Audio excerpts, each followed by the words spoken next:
Muy buenas tardes, queridos amigos. Bienvenidos a su programa Geopolítica 2.0. Hoy vamos a hablar de un factor que tuvo una importancia muy grande durante el siglo XX. Hemos dicho que ese país representó de alguna manera esa visión paradigmática que pretendía mostrar el historiador inglés Eric Hobsbawm cuando hablaba del siglo corto y del siglo largo, refiriéndose al siglo XX, un siglo que calendarísticamente cumplió los 100 años, y bueno, en ese siglo vivió, existió, se desarrolló, se impuso la realidad sobre la cual hoy vamos a hablar, y que duró desde 1921 hasta 1991. Me refiero a Rusia,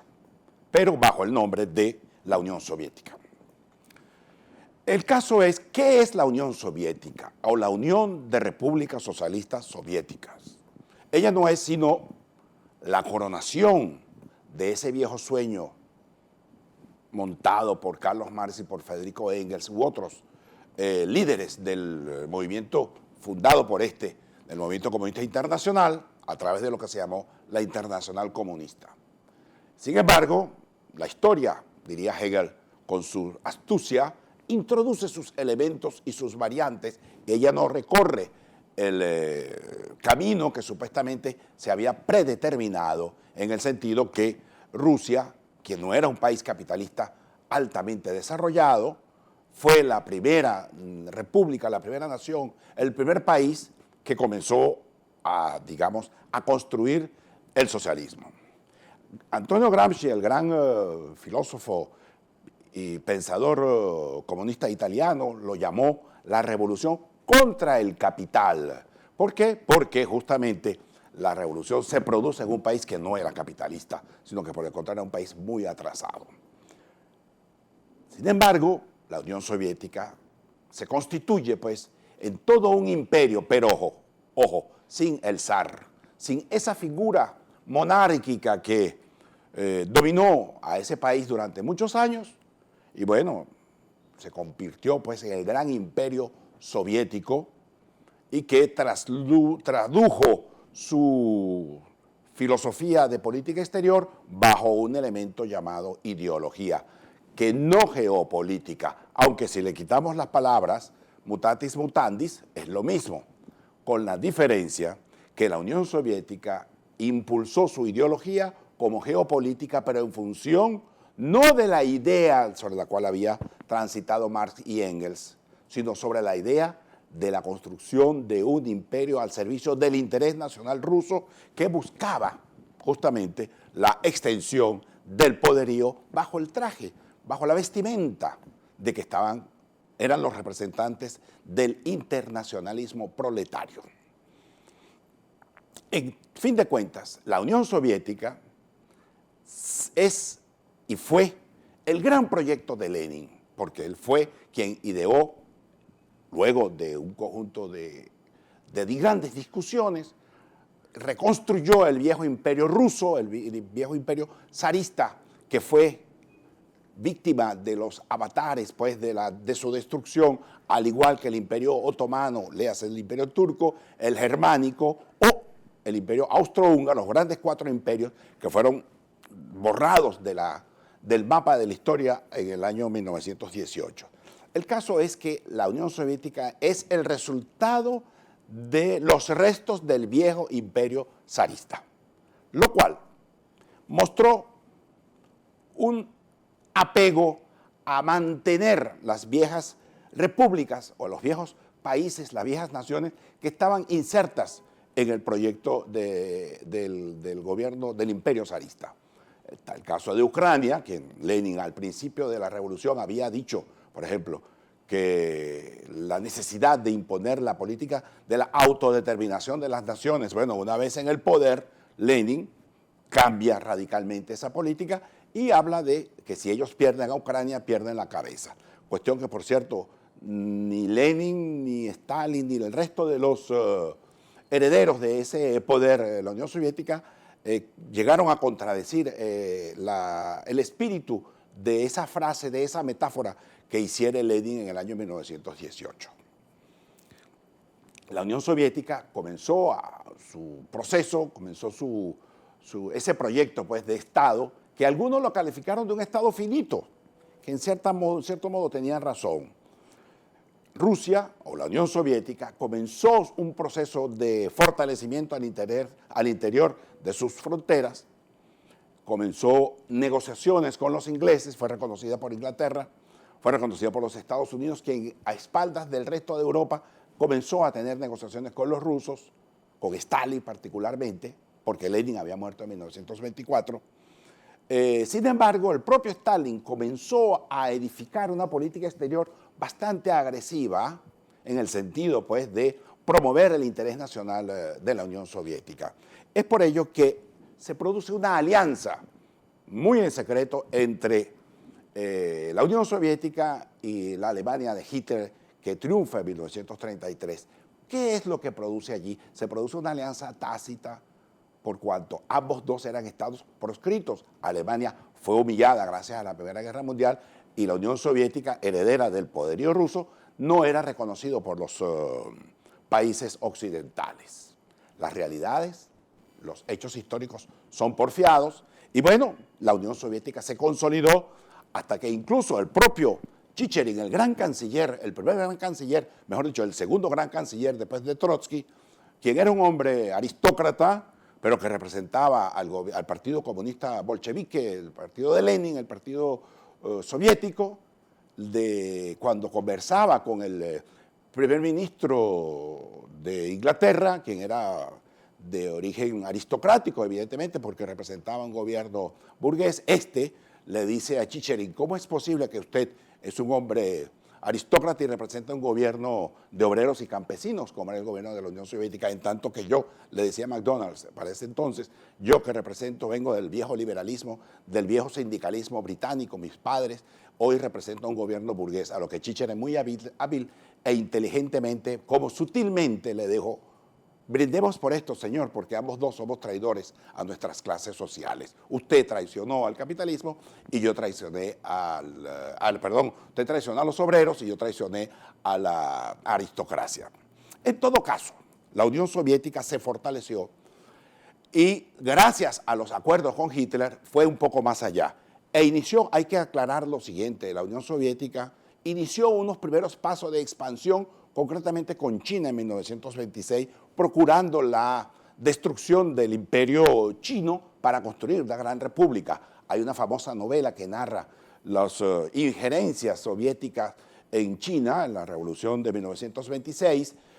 con Mao Zedong, por cierto, era uno de los héroes, y en la novela el héroe principal no es nada menos sino que el Zhou Enlai, la novela escrita por un francés llamado Henri Marot, la novela se llama La condición humana, donde narra las vicisitudes de ese intento por construir una sociedad socialista en la China imperial. El caso es que fracasaron, como en efecto fracasaron, hasta que en el año 1949 Mao Zedong junto con Zhou Enlai toman el poder. El otro escenario en el cual la Unión Soviética intentó también promover su geopolítica, repito, que no se llamaba geopolítica, sino la expansión de la ideología comunista, pero como interés nacional soviético, se constituyó la Guerra Civil Española. Durante 3 años los soviéticos estuvieron presentes en ese conflicto que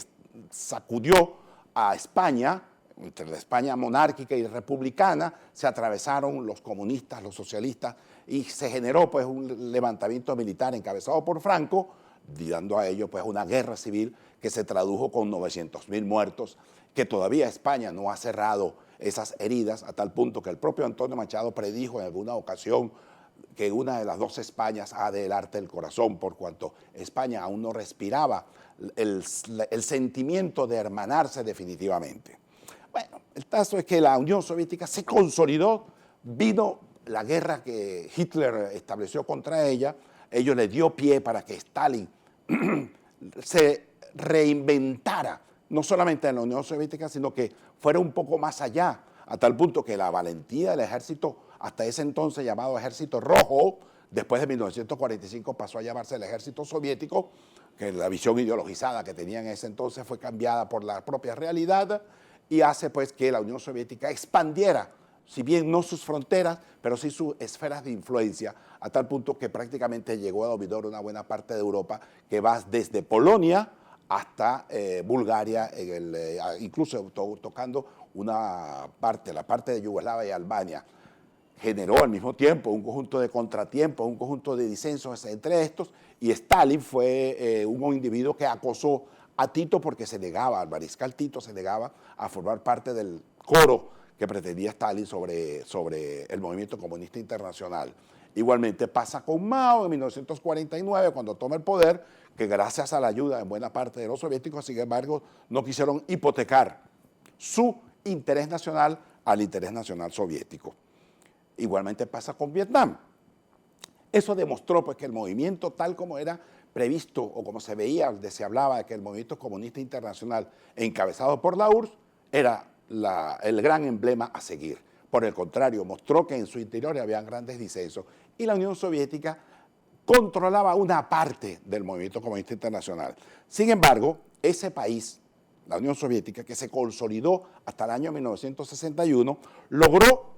desarrollar la carrera espacial, logró desarrollar un conjunto de aventuras que le dio beneficios geopolíticos, como es la aventura propia cubana de 1962, como lo fue la aventura checa de 1968 y como fue la aventura en Afganistán en 1980, 79-80. Todo ello marcó, pues, de alguna manera un cuadro para la Unión Soviética de una gran complejidad que la fue empujando hacia el abismo, hasta tanto que ella como país, como construcción artificial, no llegó a tener la fuerza suficiente como para soportar los empujes, los elementos condicionantes que le presentaba el dinamismo del capitalismo encabezado por los Estados Unidos, justamente con Ronald Reagan a la cabeza. Ronald Reagan le planteó en el esquema de escalamiento militar entre la Unión Soviética y los Estados Unidos el esquema de la así llamada Guerra de las Galaxias. La Unión Soviética no tenía cómo alcanzar el nivel de exigencia que le colocaba Ronald Reagan sobre la mesa por una sencilla y elemental razón. La idea es que no había, como se dice, tecnología, no había ciencia suficiente como para profundizar en los estudios que realizaron los Estados Unidos por una sencilla razón, la libertad de pensamiento. El enclaustramiento del científico dedicado solamente para producir armamentismo, desvinculado de esos elementos tan importantes como es el Internet, como es la computadora, que no lo tenían los soviéticos, en tanto, como hemos dicho, en los almacenes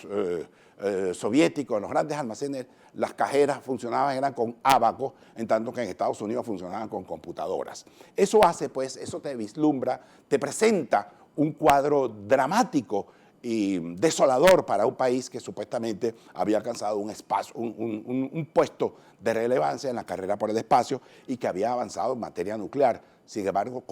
tenía una serie de rémoras, entre ellos justamente la libertad de pensamiento. La Unión Soviética, en 1991, cayó porque no pudo más. Gorbachev lo había planteado justamente con la idea de los dos caballitos, como dijimos en una ocasión, la perestroika, es decir, las reformas, y por otro lado, la glasnost, de hablar transparentemente, esos dos elementos que en algún momento encantaron al mundo justamente por la personalidad de Gorbachev y su mancha rosada, roja en la frente, encantaron al mundo a tal punto pues, que la Margaret Thatcher, quien era una mujer muy dura en cuanto a sus planteamientos, el propio Ronald Reagan, quedaron fascinados con la personalidad y dije, caramba, hemos encontrado el gran interlocutor que ya no representa la madurez, la dureza, no representa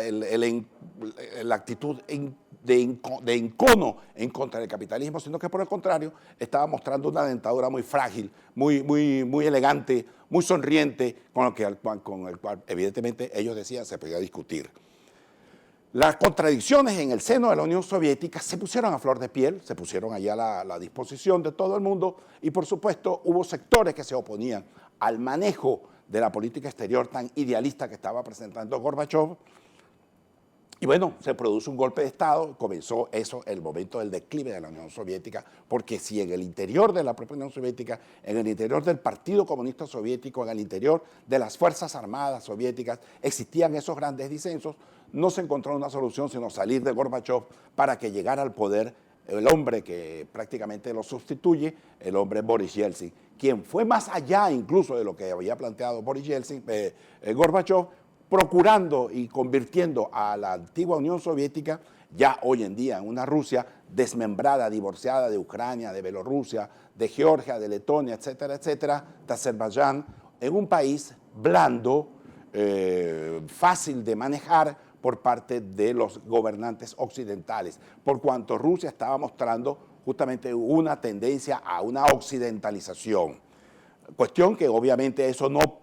podía ser del agrado de muchos factores internos en la Unión Soviética, por lo cual en la Rusia, que ya no era la Unión Soviética, pero seguía manteniendo una gran vitalidad como forjador de un gran interés, y es donde aparece el hombre diminuto, pero combativo e inteligente, el hombre del KGB, del Comité de Seguridad del Estado, llamado Vladimir Putin, quien viene con la idea y representando a los hombres fuerzas del Comité de Seguridad del Estado para conquistar el poder y convertir a Rusia en, si bien es cierto, no en la poderosa Unión Soviética que fue otrora, pero sí en un país que se hiciera respetar en el concierto de las naciones, en el frente en las Naciones Unidas, que tuviera una palabra y que no fuera un vasallo o un dependiente de los Estados Unidos o de la Unión Europea. Es allí en lo que comienzan los grandes tropiezos de Putin en ese empeño de construir a Rusia en un gran imperio. Allí es donde aparece Ucrania, aparece Bielorrusia, aparecen los conflictos con Georgia y bueno, se acaba, pues Putin acaba de alguna manera con ese mitológico esquema que supuestamente se había pretendido dar como válido, como fuerte, como fortalecido, como imponente, que es el que llaman en las relaciones internacionales el constructivismo. Es decir, los actores abandonan su interés nacional y van construyendo un tipo de relación de tal manera que la cooperación sea la que domine y que el interés nacional quede en segundo o en tercer plano. Ese constructivismo, tal como se llamó en las relaciones, o como se llama en las relaciones internacionales, comenzó a vivir un fracaso y en el caso particular de Rusia vio vamos a decir, el momento para replantear y quizá el hecho de la reconquista de Crimea que perteneció a Rusia e incluso por estar allí la flota naval rusa necesitaba desde el punto de vista geopolítico, Vladimir Putin necesitaba dar esos pasos para no dejarse arrinconar y no permitirle su salida al Mar Negro